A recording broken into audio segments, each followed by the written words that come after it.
Good day, investors. This is your number one Arboretum Victoria, Vicrest Properties. This is Vicrest Real Estate Talk. Vicrest Real Estate Talk. Your first time subscriber, thank you for watching this video. This is Victoria Oviasuyi. So I would like you to please sit down and watch this video to the end. The topic we'll be treating is the crash of Western real estate versus the boom of Nigeria real estate, episode 4.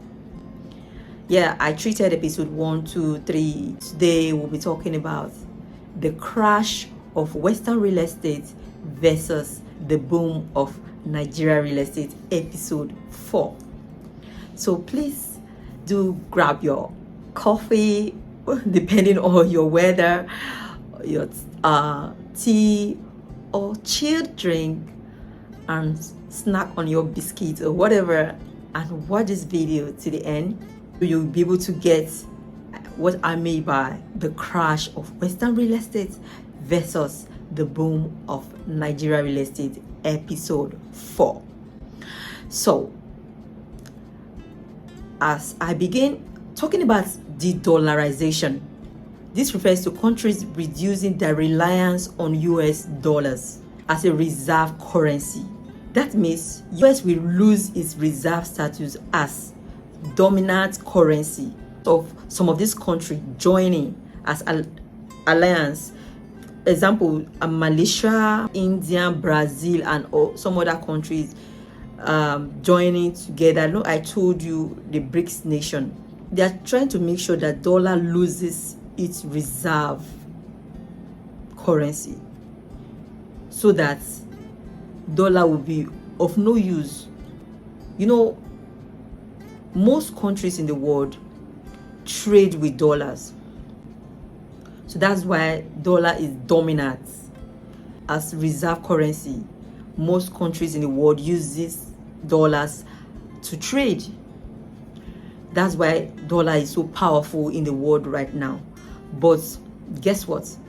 There are some countries, like I told you in previous video, that the BRICS nation, this BRICS nation is being formed by some countries like Malaysia, Brazil, South Africa, China, Russia, and some other countries, to form their own currency, one currency that will be used in the world to de-dollarize dollar, so that dollar will be useless.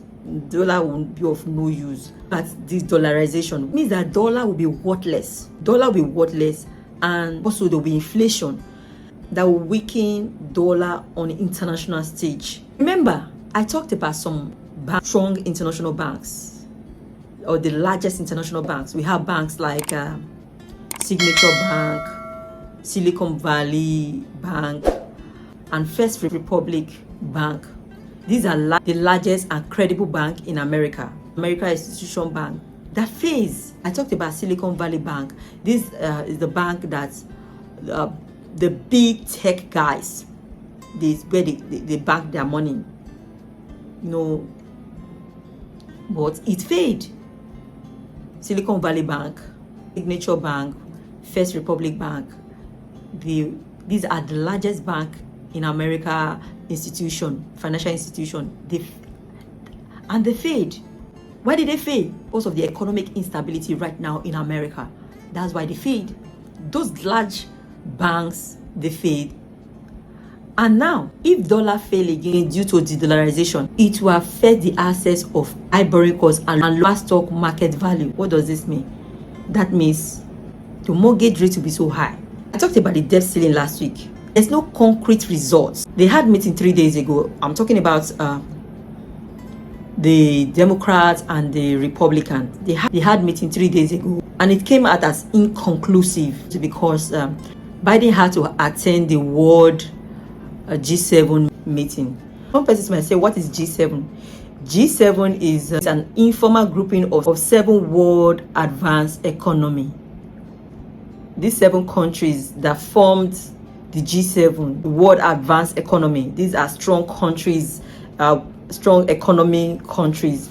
like countries like Germany, Italy, France, Canada, US, Japan, United Kingdom, and as well as the European, these are the G7. Right now, the whole America is burning. We don't know what next. So, America or the Western world is not a safe haven anymore as it used to be. You in diaspora, you know what the economy is saying right now, unlike few years ago. What I'm saying right now is that the Western world is no longer a safe haven for housing markets right now, because deflation, we talked about deflation last week. What do we mean by this deflation? Housing prices are going down. The housing prices are going down right now, and the mortgage rate is going to 7.1% right now. Not just that alone, people are losing their jobs. They can no longer maintain their mortgage rate right now. Imagine someone who loses his or her job and already got a house that is paying mortgage on. Take for instance, the person just bought the house like 2 years ago, let's say less than 5 years ago, and it's paying the mortgage, and if the mortgage is like 30 years, imagine that, and the person loses his or her job. How can the person be able to maintain the mortgage? People are failing to maintain their mortgage right now because of mass layoff and inflation. Remember I told you last week that people pay property tax in the Western world. Like you buy a land or a house, even if you finish the completion of your payments, but you still have to pay your property tax annually. But in Nigeria, you don't have such. When you pay for your land or your house, that's all. You're not paying any tax that you renew paying every year. But over there in the Western world, you pay your property tax annually, and this property tax is not fixed. It all depends on the location. It all depends on your area. The area you bought your property, whether the land or your house, depends on the area so that determines your property tax. This property tax, you pay it annually. Take for instance, you didn't pay for 1, 2, 3 years or more. You might end up in jail for not paying your property tax. That is in the Western world, but not in Nigeria. In the Western world right now, almost 15,000 people daily are losing their car loan. Repo, if you don't pay your car loan, the bank will tell Repo to take your car. Right now, people say that China is going to be the next world superpower. Possibly, but it's not certain right now. Why did I say so? China first quarter property investment failed. Why did it fail? This started from pandemic, then the sabotage. Property investment in China falls by 5.8% from January to date, possibly because they are not in support of the Western world, and the Western world has seen China as a risk. Some of the big investment companies are moving out from China. Example, Apple. Apple was moved from China to India. Mr. Cook, the CEO of Apple, moved Apple from China to India just this year, 2023.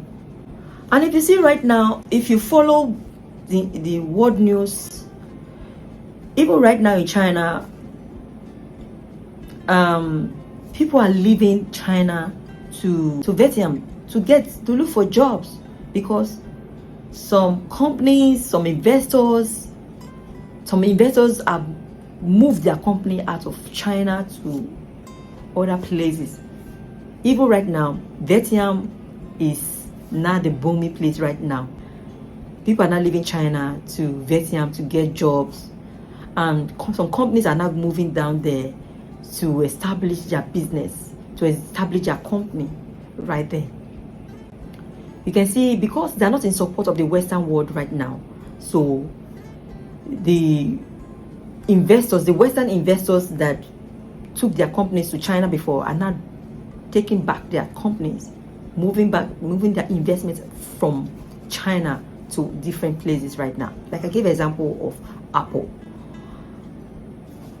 Apple moved their company from China down to India. I don't think there's any solution to the global economic turbulence right now. Why did I say so? Because right now, Russia is not ready to back down for Ukraine. And also, China is not ready to back down for Taiwan. You can see these strong nations right now still battling, fighting war. I don't see future settlement in terms of economic growth in the next few years. Because why? These strong nations that are fighting right now, they are not ready to back down. There will be unrest in the world in terms of economic growth. So right now, the Western world will be looking for where to push their investments. So, and where will they be looking at? Asian country, Africa. Why would they be looking at Africa, especially in Nigeria? Because of the population of the youth. They have able men and women that will be ready to work. Nigeria have population of youth. So, you know, Nigeria is one of the Africa country. Talk about population of youth. Nigeria have it. So, that's why I'm calling on you, Nigerians in diaspora. This is a wake-up call for you to come back home. To come back home to invest. Because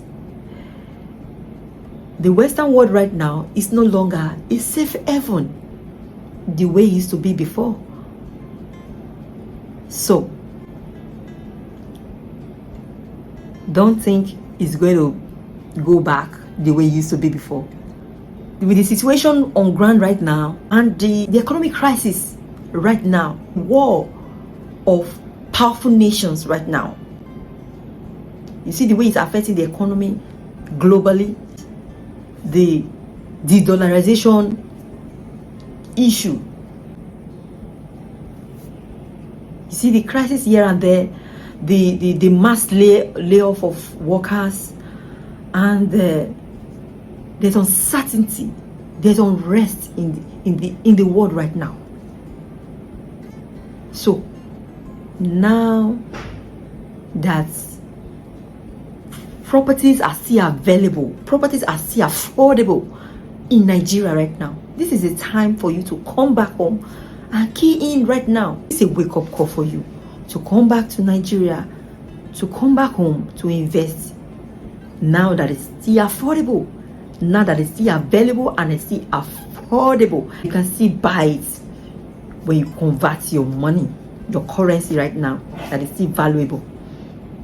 Take advantage right now. So, thank you for watching this video. Your first time subscriber, this is Victoria of VRCE. I just finished talking about the crash of Western real estate versus the boom of Nigerian real estate. I think these few points of mine will be able to convince you and not to confuse you. Yeah, for you to come back home to invest right now, that is still affordable, that you can still be able to get it at affordable price. Take advantage right now to invest right now in Nigeria, in Lagos, Nigeria. So thank you for watching this video. Please do click on the subscription button of this YouTube channel to subscribe so you always be notified every of our latest updates, every of our latest notification. Your returning subscriber, thank you for always watching our videos. Like our page, comment. If you have not subscribed yet, please do click on the subscription button of this YouTube channel to subscribe. Thank you and have a wonderful Sunday and a blessed week ahead. Thank you.